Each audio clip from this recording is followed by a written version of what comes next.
Assalamualaikum warahmatullahi wabarakatuh. Salam sejahtera bagi kita semua. Selamat datang pada pelatihan Advanced Cardiac Life Support Perhimpunan Dokter Spesialis Kardiovaskular Indonesia. Pada pagi ini kita akan belajar bersama-sama sebuah materi tentang pengenalan irama elektrokardiogram. Tujuan pembelajaran dari elektrokardiogram yakni menjelaskan anatomi sistem hantaran dan produksi listrik jantung, menjelaskan gambaran elektrokardiogram normal, menjelaskan cara membaca elektrokardiogram, mengenali irama henti jantung elektrokardiogram, mengenali irama non-henti jantung pada elektrokardiogram.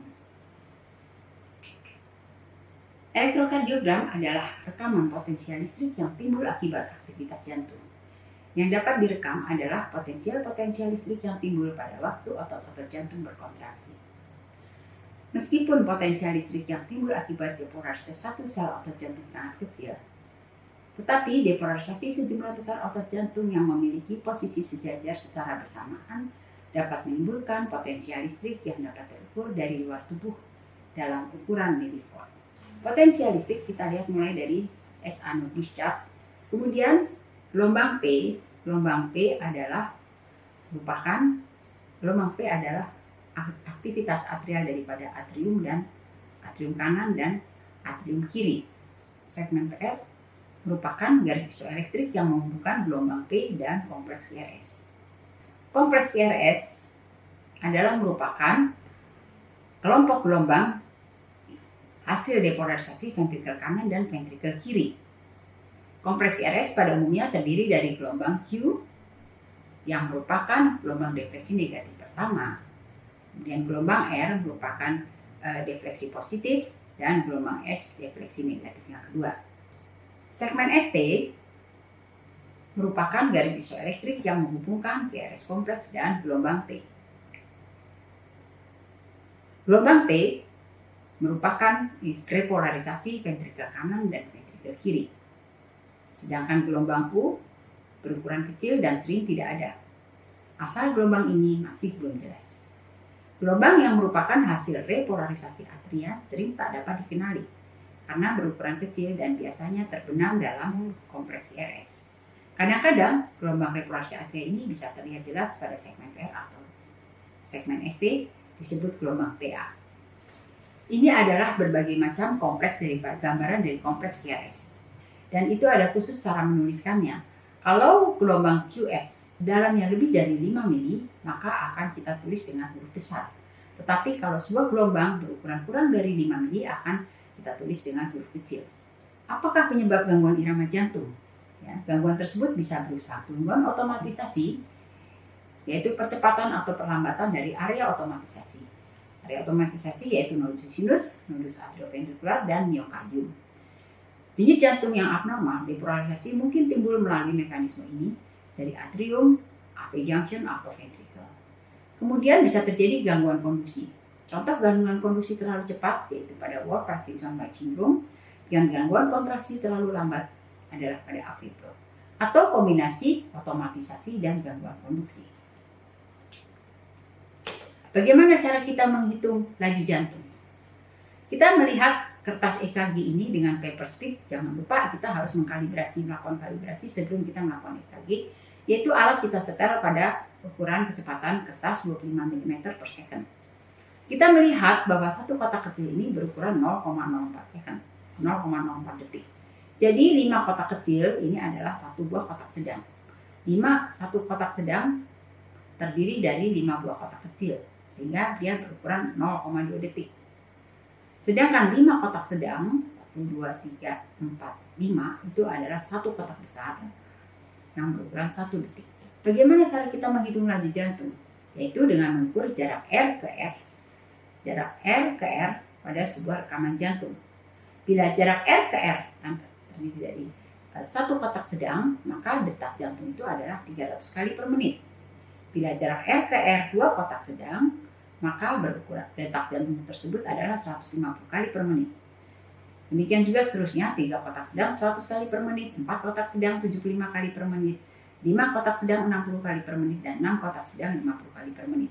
Tetapi sejawat jangan lupa bahwa ini jika detak jantung tersebut reguler. Bagaimana jika irama jantung tidak teratur, misalnya pada atrial fibrilasi atau atrial flutter? Kita membuat rekaman jantung 6 kotak besar, jadi 6 detik. Di situ dari jumlah 6 detik itu kita hitung jumlah RR, kita kalikan 10, sehingga kita bisa mendapatkan laju jantung dalam 1 menit. Atau dengan cara 1500 dibagi jarak RR. 1500 dibagi jarak RR adalah merupakan heart rate per menit. Bagaimana cara kita membaca irama EKG? Barangkali banyak sejawat yang telah mengikuti juga kursus EKG. Kita dalam kursus EKG kita membaca ekspertisi lengkap. Dalam kita membuat ekspertisi lengkap, kita membaca irama rekaman jantung berasal dari urutan gelombang P. Irama dasar, sinus, gelombang P, PR interval, QRS interval, segmen ST, gelombang T. Kemudian kita akan menyebutkan kelainan-kelainan yang kita jumpai. Misalnya ada ST elevasi, ST depresi, ada aritmia, atau ada hipertrofi. Tetapi yang kami ajarkan di sini adalah bagaimana kita cara membaca EKG pada sebuah monitor EKG pada pasien yang dalam kondisi kritis. Jika QRS kompleks tidak ada, maka iramanya hanya 2 kemungkinannya, yaitu asistol atau ventricular fibrilasi. Jika QRS kompleksnya ada, kita harus menetapkan apakah takikardi detaknya di atas 100 ataukah bradikardi detaknya di bawah 60 kali per menit. Kemudian setelah kita menentukan QRS-nya ada atau tidak, cepat atau lambat, kita tentukan lagi QRS-nya lebar atau sempit. Berapakah lebar? Itu lebih dari 0,12 detik. Bila sejawat menemukan QRS lebar dan takikardi, sejawat harus konsultasi kepada dokter spesialis jantung. Nah, kalau QRS-nya sempit itu berasal dari supraventrikular. Setelah menentukan ada QRS-nya, cepat atau lambat, lebar atau sempit, kita tentukan regular atau irregular. Setelah kita menentukan hal tersebut, baru kita mencari gelombang P.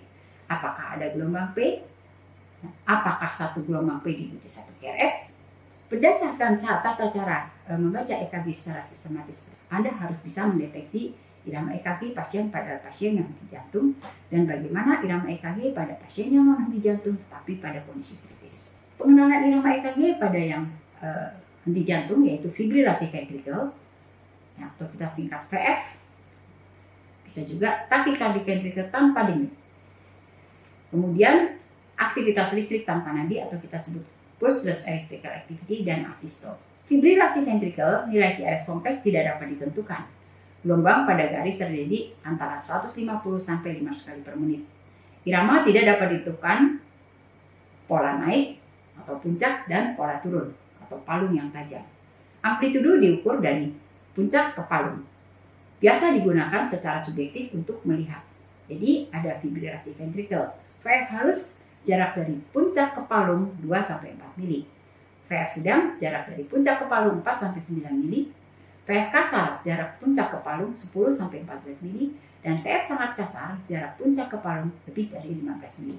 Pulseless electrical activity, irama menunjukkan aktivitas listrik atau depolarisasi ventrikel, tapi bukan VF atau VT tanpa denyut. Dapat berupa irama dengan QRS sempit, kurang dari 0,12 detik, atau QRS lebar lebih dari 0,12 detik.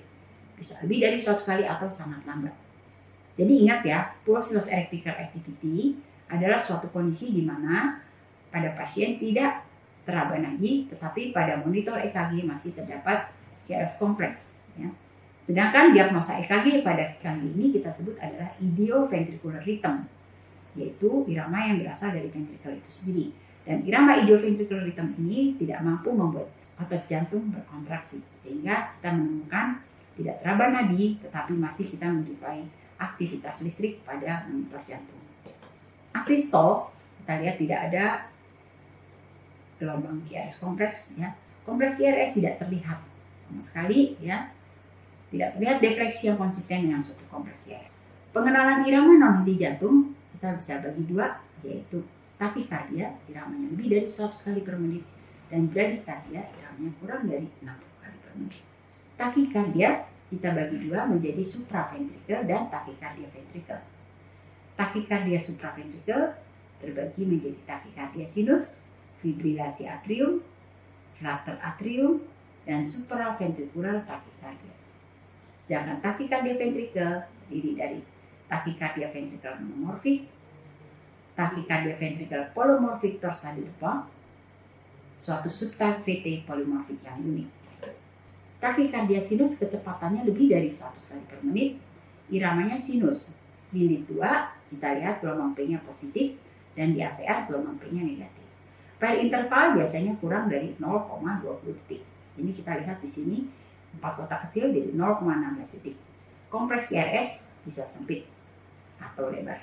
Fibrilasi atrium, kecepatan respon ventrikel bisa cepat, bisa normal, bisa lambat. Iramanya tidak teratur. Gelombang P hanya ada gelombang fibrilasi atrium yang kacau, membuat garis dasar atau baseline yang berubah-ubah. Flutter atrium, kecepatan atrium 220 sampai 350 kali per menit. Respon ventrikel jarang, lebih dari 150 sampai 180 karena dibatasi oleh konduksi AV nodes. Irama teratur, tidak seperti fibrilasi atrium. Irama ventrikel seringkali reguler. Menetapkan rasio terhadap irama atrium misalnya 21 atau 41. Gelombang P, gelombang flutter dalam pola gigi gergaji yang klasik. Jadi kita lihat di sini gambaran gigi gergaji ya. Yang klasik. Per interval tidak bisa diukur dan kompresi RS kurang dari 0,10 sampai 0,12 detik. Supraventricular tachycardia kecepatannya jarang kurang dari 150 kali per menit. Seringkali 250 kali per menit. Iramanya teratur. Kita lihat di sini iramanya teratur. Ya. Gelombang P jarang terlihat. Kita tidak melihat adanya gelombang P karena kecepatan yang cepat menyebabkan gelombang P tersembunyi dalam kompresi RS. Kompresi RS-nya sempit.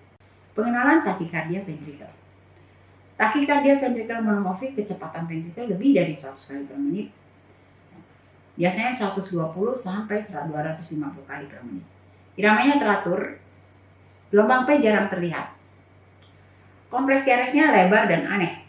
Kompleks seperti PVC lebih dari 0,12 detik dengan gelombang P yang besar. Gelombang P yang besar ini dan memiliki polaritas yang berlawanan dengan QRS kompleks. Per interval tidak ada. Jadi kita lihat di sini gelombang P memiliki polaritas yang berlawanan dengan QRS kompleks. Tachycardia ventricular polymorphic, kecepatannya lebih dari 100 kali per menit, khususnya 120 sampai 250 kali per menit. Irama hanya irama ventrikel. Gelombang P jarang terlihat. PT merupakan suatu disosiasi AV. Per interval tidak ada, kompresi RS bervariasi dan tidak konsisten. Torsa depan suatu subtype daripada VT polymorphic yang unik. Kecepatan atrium tidak dapat ditentukan, kecepatan ventrikel 150 sampai 250 kali per menit. Irama hanya irama ventricular yang reguler. Kita lihat di sini, reguler. Gelombang P-nya tidak ada, kompresi RS menunjukkan pola kumparan bagus yang klasik. Pengenalan bradikardi, ada sinus bradikardi dan AV block. Sinus bradikardia, kecepatannya kurang dari 60 kali per menit, iramanya sinus, ya, reguler, gelombang P diikuti kompresi RS reguler. Interval PR kurang dari 0,20 detik, gelombang P ukuran dan bentuknya normal, kompresi RS-nya sempit kurang dari 0,10 detik. Blok AV derajat 1, interval PR-nya, jarak interval PR di sini lebih dari 0,20 detik. Kecepatannya lambat ya, kurang dari 60. Iramanya teratur, sinus, reguler, kedua atrium dan ventrikel. Jadi dia teratur, satu atrium, satu ventrikel, dia teratur. Interval PR-nya panjang, memanjang lebih dari 0,20 detik. Kita lihat di sini pada gelombang ini kita lihat ada 7 kotak jadi 0,28. Dan tapi tidak bervariasi ya. Jadi per intervalnya itu tetap. Gelombang P ukuran dan bentuknya normal. Gelombang P diikuti oleh suatu kompresi RS. Kompresi R-nya sempit kurang dari 0,10. Blok AV derajat 2 tipe 1 atau kita sebut morbid vein kubah. Perpanjangan per interval yang progresif hingga satu gelombang P tidak diikuti oleh QRS kompleks atau kita sebut drop beat. Irama kompleks atrium reguler dan kompleks ventrikel tidak reguler dalam hal waktu. Interval PR-nya memanjang dan progresif. Kita lihat di sini ini normal ya, PR interval di sini normal. 0,16.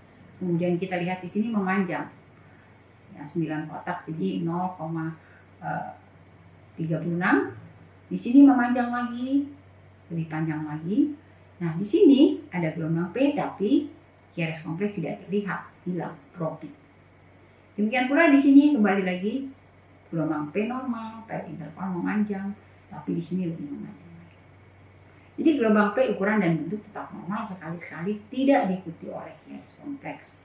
Kompleks QRS paling sering kurang dari 0,10 detik. Sebuah QRS bisa hilang secara berkala. Jadi di sini kita lihat sejawat sekalian, ya, ini gelombang PR-nya normal, kemudian ini memanjang, ini lebih memanjang lagi, tapi di sini gelombang P dan tidak diikuti QRS. Blok AV derajat 2 tipe 2 atau kita sebut Mobis 2 atau infranodus. Kecepatan atrium biasanya 60-100 kali per menit. Kecepatan ventrikel lebih lambat daripada atrium. Irama atrium reguler, ventrikel tidak reguler. Interval PR memanjang konstan dan tetap. Gelombang P ukuran dan bentuk tetap normal. Beberapa gelombang P tidak diikuti oleh kompresi RS. Dan kompresi R-nya sempit, itu kurang dari 0,10 detik. Kita lihat di sini gelombang PR intervalnya normal dan tetap, dia menetap. Ini ada 4 kotak, jadi 0,16 detik, ini juga 0,16 detik, ini juga 0,16 detik. Di sini ada gelombang P, tidak ada QRS-nya. Di sini ada gelombang P, tidak ada QRS-nya. Ini adalah blok AV derajat 2 tipe 2. Blok AV derajat 3 dan disosiasi ventrikel. Kecepatan atrium biasanya 60-100 kali per menit. Impuls benar-benar terpisah dari kecepatan ventrikel yang lebih lambat. Kecepatan ventrikel lebih lambat daripada kecepatan atrium, kita sebut blok AV derajat 3. Sedangkan kecepatan pelepasan ventrikel bila lebih dari atrium kita sebut disosiasi AV. Irama atrium dan irama ventrikel reguler, tetapi independen. Interval PR tidak ada hubungan antara gelombang P dan kompresi RS. Gelombang P memiliki ukuran dan bentuk normal. Kompresi RS, saat QRS-nya sempit kurang dari 0,10 detik bila hambatan di atas modus AV, dan QRS-nya lebar lebih dari 0,12 detik jika hambatannya di bawah modus AV. Demikian sejawat sekalian, irama EKG yang perlu diketahui oleh teman-teman sekalian di dalam menghadapi kasus-kasus di emergency. Semoga materi ini bermanfaat bagi Anda semua. Sekian dan terima kasih.